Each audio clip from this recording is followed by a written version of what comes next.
Hi guys, welcome back to my channel. It is me, Ian, here in Beijing. So the last couple of days I've shown, or a couple of videos, I've shown you Sanlitun, Wangfujing and evening walk in the park. Today, apart from a training shoe that I was showing you a minute ago, I'm actually going to show you something called Soho, which is across the road from where I am now, which is Sanlitun.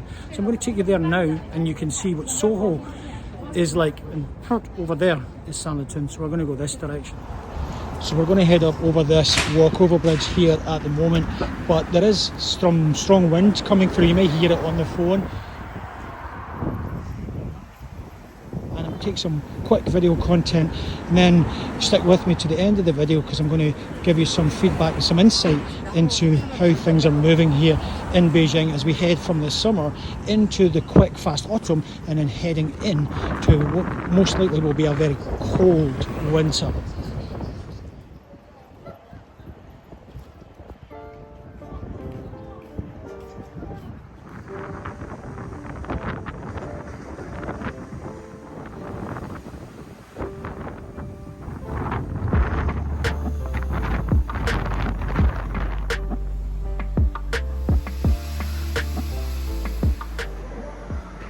Interesting place. Pop in and have a look, I think.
Morning guys, coffee here.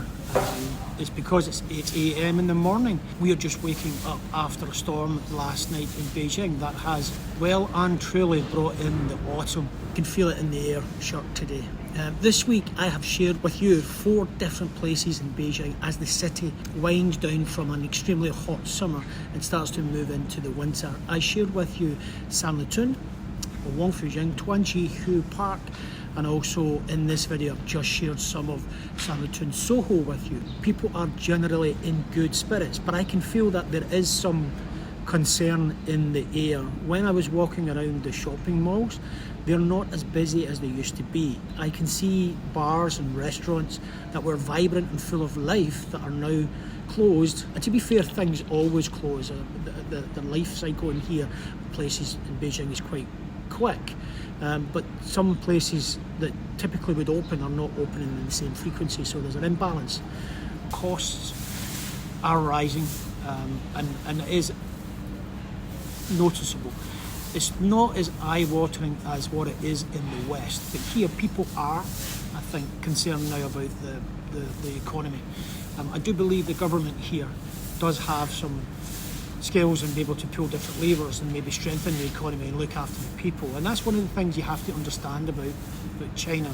The central tenant The main purpose in China for the government is to look after the people. So when I read all the scaremongering stories and watch some of the podcasts about the collapse of China, I don't really buy into it, to be honest. It's just scaremongering. It's usually just to get clicks. Now, when I contrast things with the conversations that I have with friends and family back in the UK, I can sense that real feeling in that country that the UK is monumentally screwed. It's going to be a tough bloody winter. It's not funny, but it's going to be a tough winter. When you think about it, in the UK, there is a monarch, a king that no one voted for, a prime minister whom only a small portion of the country got to vote for, an unelected part of the government, which is the House of Lords, and they're always bought and paid for by the money men. Our government has been caught lying, actually a national embarrassment. They've been caught lying that many times. And to cap it all off, this government under Liz Truss is about to go extreme right-wing and bring in some very extreme right-wing trickle-down economic policies, and that is going to really impact the country. And you think Brexit was bad, then this is going to be really, really difficult, challenging for the people in the UK. You just know that the UK government will start to point elsewhere. What about this country? What about them? It's not our fault, it's somebody else's fault. Immigration, China, whatever. They always have the cheek to deflect the problems that they're creating and point to other places. And it's just a con, to be honest. And if you know that, then vote them out next time. How does the saying go when it comes to the art of the con? I think the saying is something like, if you don't know who the mark, i.e. the person who's being conned, if you don't know who that person is, then you can be well assured that that person, the person who is the mark, the person who's being conned, is actually you. British people, you're being conned. I am hopeful the Scottish people are seeing the con, and I can feel real change in the desire to break free and be independent in Scotland. And I think Scotland's a wealthy nation and could do that, but time will tell. Fingers crossed that it does actually happen. Time will tell. If we have time left with this crazy talk about nuclear war, man, what's going on? The world is going crazy. Anyway, let's hope the world can get past this crazy talk about war and nuclear war. I mean, Christ. Let's hope we can get past this current craziness and we can all get back to doing amazing things. If you ask me, the world is an amazing place and humans are amazing, and I just love this world, and I hope to God they don't blow it up. But this is Ian. Try and be a bit happier. Yeah, take care. Peace out.